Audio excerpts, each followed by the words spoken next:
But it's only one. Okay, let me ask you a question. How many mics would you use on the bass drum? Well, just on when we record drums, just to... Well, I'm just saying in general, how many would you Do you mean use? if I could? If you could. If I could, probably 3. Good. What would they be? All right, hang on. Let's get this right. How many mics? We're saying 3. All right, give me the very first microphone. U47. FET 47. Wait, hold on. Wait, one at a time. Somebody said a what? U47. U47 what? FET. He's correct, but he's been studying and he's been spying. Yeah. Okay, but that's only one of the mics. That's probably the mic you can get away with not using if you have to. But let's pretend now that we're at EMI Abbey Road or at the Strong Room or wherever, and you open the mic closet and you go, whoa, any mic you want. Okay, give me one other mic. Let's see. No. Not my favorite, but I know where you're going, but that's the wrong mic. All right, go on. Right idea, wrong mic. D112. SM7? Wrong. I can't remember what I said in this last one. Now, I'm saying wrong, and I'm winding you all up, because obviously anything that works, that you like, and you can make it sound great, okay, fine. I have a particular preference for 3 mics. The 47 FET is definitely my primary contender. Where does it go? No, you want to break the mic? Jesus. You like that, right? It always goes outside the bass drum. How far? 6 foot. What? 6 foot? What? Oh, let me silly. What? 3 feet? Yeah, maybe closer, depending. All right, let's just go our outside mic. I'm not going to say where, but it's outside. It could be 1 foot, 2 foot, 3 foot. Right. What goes inside the bass drum? Give me an idea of a Shure microphone that you would use. 98. SM98. Give that man 100 quid. Plugins, please. That's one of the greatest bass drum mics ever invented by man. Anybody know what we're talking about? It's a PZM. Why? Why would I use a PZM inside the bass drum? What? Good bass response. Yes! Give that man 20 quid. He's going to be rich by the time. And the reason is that it has an enormous amount of bite in the mid-range. And if you do some careful filtering, you can make that thing really snap. Now we've got one very important microphone that needs to complement that. It's a dynamic, made by Shure.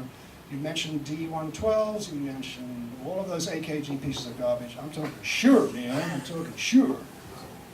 Nope, it's a 52, Beta 52. It's a big ass thing, looks like this. It's all round and fat, and juicy and delicious.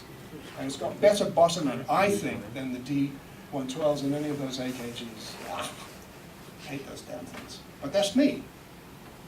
So now you've got 3 mics. And now what are you going to do with them? If it were me, and it was my session, what would I do with them? You both them down at 1 track. I bust them all to 1 track. You are so correct. I make the commitment to what it's going to do. Now, if I'm doing a metal band, which I just did recently in Los Angeles with a guy named Greg Bissonette. Anybody heard of him? Yeah. Right. I did this thing for a metal thing, which has done to a grid, and I don't normally record to a grid. But I decided to break it all out because I needed control over each element of the bass drum, and I broke them all out. And I didn't go to tape, I went straight to Pro Tools because I knew that this is very specific and very targeted for heavy metal. So I've been talking about my techniques, and you're all going to have to chip in at least £1,000 each for this technique. And then I can leave. I can go on vacation. No, I'm joking. But there you are. That's kind of the sort of thing that you could get up to. And it all started with his question about EQ. Yes, sir? Are you a fan of drum plugins? Well, it depends where we're talking. We're talking in the end, at the final mix? Yes.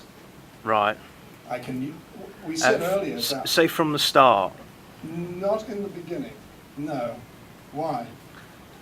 Just wondering, because we've got a chap in the back who works for F Expansion. Just wondering if you like BFD too. No, I'm not a big fan of drum plugins per se. What about sample replacement then? Well, that's a whole different other story. Normally what I would do if I'm missing something, I would try to find a snare drum that's contained within the tracks that I've used and sample that. I'd rather do that than try to find a foreign one. But if I have to, I will go to a sampled snare just to tuck it underneath. Mhm. Yes. Do you have your own like library of samples then, or would you? Usually the studio I go Yeah. to has a huge library of that, but Cool. it's rare that I use it. Now, Waves questions. Yes, sir. Oh, that's what I was going to say. What ones do you like the Smiths? What's your favourite one? That's what I like a 57 on top, and then I like a 414. Right, it's not a bad choice, but there are many other choices. Certainly the 57 is the go-to mic, 57. I get you saying. but there are other things you can use underneath. I'm not keen on the 414. I've always thought that it's a very uninteresting sounding microphone. I prefer something with more character, like a KSM 141, which is a Shure condenser, which is a cross between, say, a Neumann KM84 and an AKG 415. That's what I like. And what do you do when you've got those two mics looking at each other? Reverse the phase. See, the bleeding guitar players are talking to me. No. All right, another question. I've got a question. Yes, sir. When we recorded, the reverb that you used on my lead, was that one of your plugins, or was that just one? No, they haven't been invented yet. So Rob Chapman, he's a guitar player, at least most of the time he is. The other time. First time I'm a wanker. Oh, hey, wait! I didn't say Before you that. said it. I didn't say that. Come on. Yeah, we were very lucky. We did some tracks together at Abbey Road, and we mixed it there. But we're using an EMT plate for the reverb, which is pre-delayed and all that kind of stuff. So that gives you an idea. Could I get that with your plugin? I'm sorry. Could we get that with your plugin? It's let's put it this way: there are very strong elements of that in there. Yes, sir. Did you use all that? Of course. Hey. Got a couple of ringers in here. Right. Next question. Who's going? Anybody in the back?